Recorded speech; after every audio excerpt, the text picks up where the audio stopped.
How to evaluate whether an intervention is backed by possible evidence of effectiveness.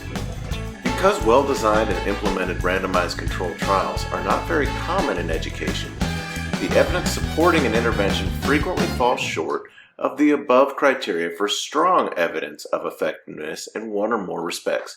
For example, the supporting evidence may consist of only non-randomized studies, only one well-designed randomized controlled trial showing the intervention's effectiveness at a single site, randomized controlled trials whose design and implementation contain one or more flaws noted above, example, high attrition, or randomized controlled trials showing the intervention's effectiveness as implemented by researchers in a laboratory-like setting rather than in a typical school or community setting.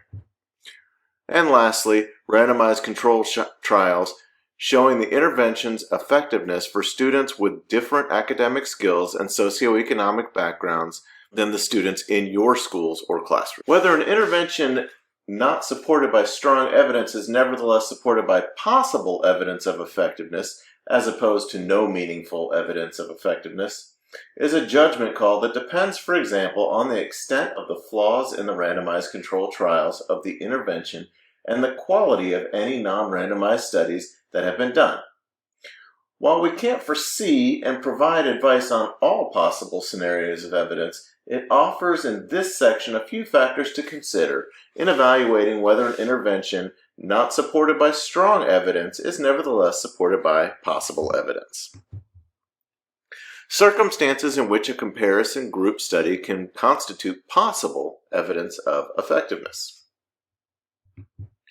The study's intervention and comparison groups should be very closely matched in academic achievement levels, demographics, and other characteristics prior to the intervention. The comparison group should not be comprised of individuals who had the option to participate in the intervention but declined. The study should preferably choose the intervention comparison groups and outcome measures prospectively, that is, before the intervention is administered. The study should meet the guidelines set out in Section 2 for a well-designed randomized controlled trial other than Guideline 2 considering the random assignment process. Okay. The study's intervention and comparison groups should be very closely matched in academic achievement levels, demographics, and other characteristics prior to intervention. Prior test scores, and other measures of academic achievement, preferably the same measures that the study will use to evaluate outcomes for the two groups. Demographic characteristics such as age, sex, ethnicity, poverty level, parents' education attainment, and single or two-parent family background. Time period in which the two groups are studied. Example, the two groups are children entering kindergarten in the same year as opposed to sequential years. And methods used to collect outcome data. Example, the same test of reading skills administered in the same way to both groups. These characteristics have also found that when intervention and comparison groups differ in such characteristics, the study is unlikely to generate accurate results even when statistical techniques are then used to adjust for these differences in estimating the intervention's effects. The comparison group should not be comprised of individuals who had the option to participate in the intervention but declined. This is because individuals choosing not to participate in an intervention may differ systematically in their level of motivation and other important characteristics from the individuals who do choose to participate. The difference in motivation or other characteristics may itself lead to different outcomes for the two groups and thus contaminate the study's estimates of the intervention's effects. Therefore, the comparison group should be comprised of individuals who did not have the option to participate in the intervention rather than individuals who had the option but declined. The study should preferably choose the intervention comparison groups and outcome measures before the intervention is administered. If the groups and outcomes measured are chosen by researchers after the intervention is administered, the researchers may consciously or unconsciously select groups and outcome measures as to generate their own desired results. In a retrospective study, you always wonder how many ways they cut the data. It's very hard to be reassured because there's no rules for doing it.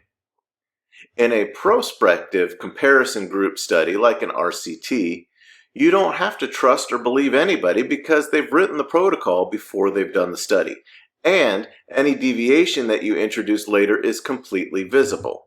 The study should meet the guidelines set out in Section 2 of WWC guidelines for a well-designed and randomized controlled trial, other than Guideline 2 concerning the random assignment process. The study should use valid outcome measures, have low attrition, report tests for statistical significance, and so on. Studies that do not meet the threshold for possible evidence of effectiveness. Pre-post studies which often produce erroneous results. Comparison group studies in which the intervention and comparison groups are not well matched. As discussed in the first section, such studies also produce erroneous results in many cases, even when statistical techniques are used to adjust for differences between the groups. Example: as reported in Education Week, several comparison group studies have been carried out to evaluate the effects of high-stakes testing. Example: state-level policies in which student test scores are used to determine various consequences, such as whether the students graduate or are promoted to the next grade, whether their teachers are awarded bonuses, or whether their school is taken over by the state. These studies compare changes in test scores and dropout rates for students in states with high-stakes testing, the intervention group, to those for students in other states, the comparison groups. Because students in different states differ in many characteristics such as demographics and initial levels of academic achievement, it is unlikely that these studies provide accurate measures of the effects of high-stakes testing. It is not surprising that these studies reach differing conclusions about the effects of such testing. Meta-analyses that combine the results of individual studies that do not themselves meet the threshold for possible evidence. When meta-analysis is used to combine studies that themselves may generate erroneous results, such as RCTs with significant flaws, poorly matched comparison group studies, and pre-post studies, it will often produce erroneous results as well. Example: a meta-analysis combining the results of many non-randomized studies of hormone replacement therapy found in such therapy significantly lowered the risk of coronary heart disease. But, as noted earlier, when hormone therapy was subsequently evaluated in 2 large-scale randomized controlled trials, it was actually found to do the opposite. Namely, it increased the risk of coronary disease.